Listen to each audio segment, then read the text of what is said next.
Hey there, YouTube. I'm Jack, and this is Raw Tropical Living. Thanks for joining me today. Hope you're all having a nice week out there.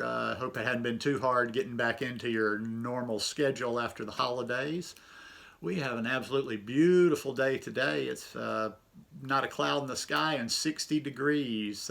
We've been a little warm here. Actually, not today. I mean, it was cold this morning, but we've been a little bit warm here for this time of the year. But anyhow, new time of the year, and today we're going to talk about beginner tips for the raw vegan lifestyle.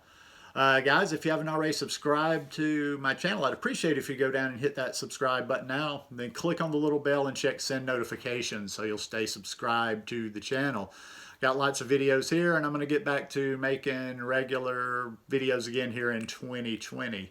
Also, too, wearing one of our long sleeve shirts today, the No Mud, No Lotus. This is really a comfortable shirt. I'll put a link down below to my store. You guys go help me out, get a little bit of my swag if you would. Okay, so beginner tips for the raw vegan lifestyle. I imagine I see a lot of people running around, lots of questions, not sure what to do, already a little bit worried, a little bit stressed out. Am I doing it right? Whatever. So just thought I'd throw a few little basics out there today that might just alleviate a little bit of the anxiety. First of all, you're not going to do this thing perfectly. Like people upset. Look, the number one thing I really want to stress to you today, if you don't take anything else, if you want to disappear after I say this one, at least listen to this. Don't obsess over the details. And that can be said about most things in life. Listen, you're not going to figure that you've been eating, most likely, I shouldn't say you have, I don't know you, but most likely you haven't been ever eaten like this in your life. There's a lot to process, there's a lot to learn in your head, there's a lot to learn in your body. Your body will have to adapt to this. So it's going to take a while. You're not going to figure all this stuff out. I've been doing this for 7.5 years, and I can go back through the years and think, oh, like, yeah, even after a year. I think I go back now after I'd been doing this for a year, and I'm like, I didn't know anything, or the things I wasn't doing. It's an evolution. It's just about always going forward, always doing better today than we did yesterday. And and the next thing I'll tell you after not obsessing over the details is a lot of patience comes with that. Just sit back, and like I say, I'm just kind of, like I said, all this channel is me sharing my experience and how I did it. And that's all I did, hand to God, when I first started this lifestyle. I just wanted to improve my health. I was afraid, what the consequences were going to be after, a long life of not living very healthy. And it wasn't about, it wasn't like the typical, okay, I'm going to lose weight for the new year, blah, blah, blah. I want to look better, this and that. It was just like, I want a healthier vessel. I want a healthy body. I want health. I don't want to be healthy. I want health, true health. And I just pushed everything back. I didn't care about the weight. I didn't weigh myself. I didn't worry about this. I didn't worry about how fast I got to fully raw. I didn't worry about how I did this. I just immersed myself in the process. So I would say you need to have patience with everything. You need to have patience with your transition, because you're most likely not going to take to it right away. There's going to be snags. You're going to be every other day. Oh, how do you do this to deal with cravings? Oh, I want to eat this. I want to eat that. There's going to be residual. You ate like you ate for however many years. It's like a drug that's in your body. Even though I don't talk the detox a lot, your body is going to have to detox from a lot of the things that it's been used to having in the past, and it's going to have to learn a new way of feeding itself. So you need to just patience. Just sit back. Don't worry about the outcome. In other words, like I would almost say for a year, for 6 months or a year, unless you have something, unless you're dying or unless you're 400 pounds overweight, I would just, like I say, not even worry about results, not even think about results for a year. You just focus on the process. You don't get on the scale. You don't worry about what you're losing. You just focus on the process, and you just focus on educating yourself on how to live this lifestyle the best way for you too. The best way for you too. That's very important. When I started this channel, I was in Costa Rica, so I've talked through a lot of different circumstances, and I've lived in two completely different circumstances, from doing it in Costa Rica and doing it here. A lot of the things that people tell you are BS, to be quite frankly, because they generalize, and there's not you can't generalize for somebody that's living in Alabama versus somebody living in Costa Rica, Bali, but somewhere in the tropics versus somebody living in Canada. It's not an even playing field. Now you can do the best you can. You can even find a way to be fully raw pretty much anywhere if that is your intention and if it's important enough to you to be 100% raw. But it's not going to be the same everywhere you are. So I can't tell you, exactly like, okay, well, you have to do this where you are. You're like I say, patience, patience, patience. I got some notes down there. That's why I looked down a little bit. I ain't never trying to fool anybody. I can't remember anything without writing to myself. But everything's going to come over time, and you're going to notice after a year how much more you know, and you're going to be like, maybe right now you don't know a single recipe. You're going to accumulate recipes. You're going to accumulate knowledge. And I would say that's one of the most important things is to educate yourself.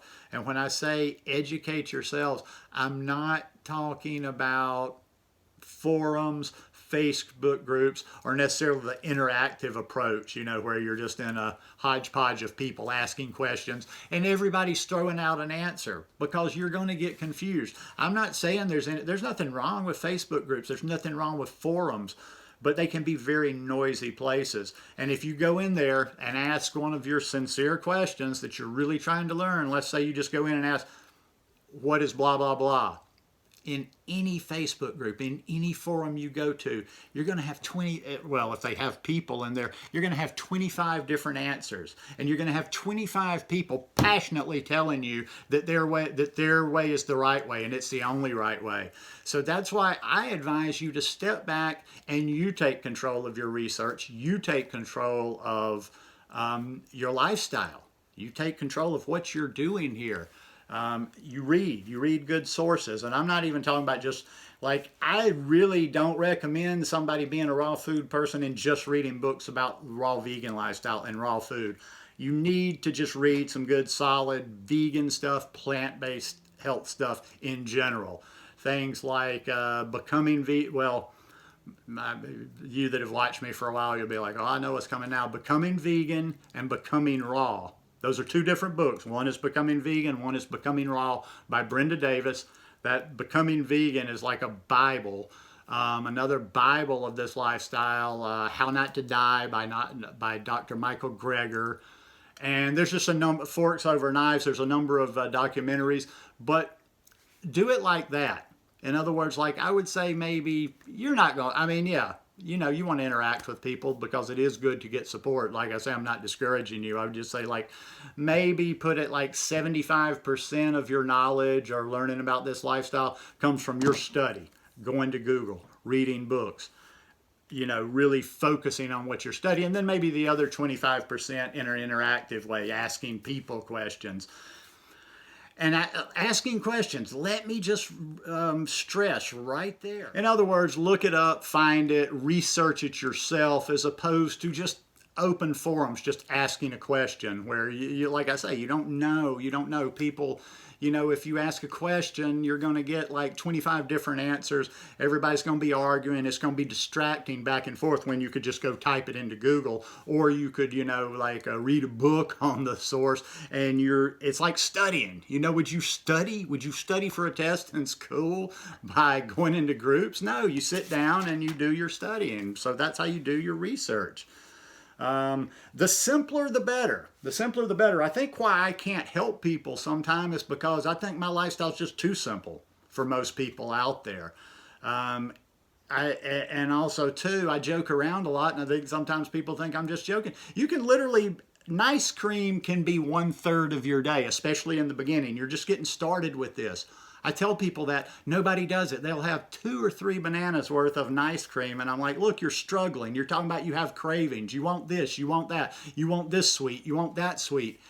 Eat as much freaking banana ice cream as you want. As much as you want. What's today? I'm shooting this on the 8th of January. So far, every day this year, I've had ice cream. And I've had big bowls of ice cream. Probably 9-10 bananas worth of ice cream every day. That's like that knocks a good portion of my day out right there. So, I'll have nice cream on a regular basis. I'll have my green smoothies. I'll have a big salad. Just finished a nice big salad a little while ago.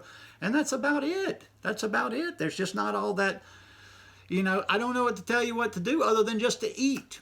If you're hungry, eat, but make good choices. I can't sit here and tell you, okay, well, you're getting a craving at 10:30, other than just have something good around, as opposed to, like, if you have good choices around, you are going to you'll make the good choice. That's why I'd say it's important to clean up your environment.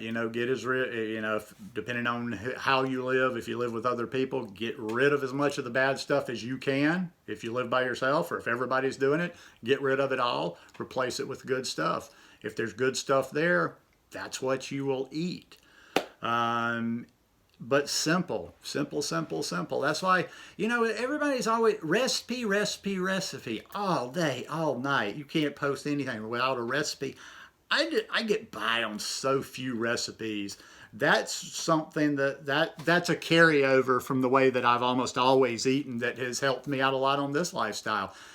I never needed, like, all this variety. In other words, like when I ate the standard American diet, I didn't eat like 8, 10 different things per week. I wasn't eating something different every day. I had my 3 or 4 things. Bam, I'd eat them over and over and over and over.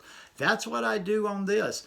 I've got 2 or 3 salad dressing recipes of Raw Food Romance Melissa, and another one. On those 3 or 4, that's about all I've used for the last 6 or 8 months, is those 3 recipes, those 4 recipes. I've got a few other things that I have of my own, but I just don't get that complicated with it. I don't need, bottom line, your body's going to change doing this lifestyle. Everything you think right now, everything you feel right now is probably going to change. Even little things within your taste. A lot of things, if you're new doing this, you're like thinking, like, I don't know what the hell this guy's talking about. But just trust me, and always go back to that patience. Be patient with this lifestyle. It's eating. That's all there is to it. Your taste buds are going to change. Your body's going to change. How you process the food's going to change. This is not going to necessarily, for everybody, feel great in the beginning. Some people get bloated by it. Mainly a lot of reasons because of the fiber. Most people aren't used to eating the amount of fiber. Most people don't have a lot of fiber in their diet. So it's going to take. Taste buds are going to change, your body's going to change, your digestion's going to change, and it's not going to feel natural in the beginning to a lot of people. Some people, maybe you'll take it necessarily to it, but there's usually a little period of turbulence. And that's just that, even though I hate to always use that term, it is that detox. It is getting those things out of our body that weren't meant to be into our body, but that we've come accustomed to. It's just like drugs or cigarettes. It's the same thing. Think of it like that. When you're having a problem with your food and you're doubting, well, maybe I'm supposed to be eating this if I want it this bad. Well, cocaine is good. That is a thing that people crave. Cocaine is like very addictive. I don't think too many people are going to say cocaine is good for you. Cocaine, smack, cigarettes, whatever. But it's the same thing. These chemicals get into your body. And once you've had them enough to your body, now they're normal. This is normal. This is what your body needs, although it's not. So when you get rid of, okay, I don't think anybody's going to argue with me, cocaine or heroin or cigarettes are not bad, but if you take those out, like if you're smoking or if you're snorting coke or if you're shooting smack, stop tomorrow. You're not going to feel good. Not immediately. You're going to feel better because your body's become dependent on that. But just because your body is used to something doesn't mean it's supposed to have it. Anyhow, I just kind of felt like talking to you guys today. This one's been a little bit scattered and all over the place, but learning how to reconnect to you guys. I'm looking forward to doing more videos this year. So if you like this one, please give me a thumbs up, and I will see you guys again here real soon. Peace.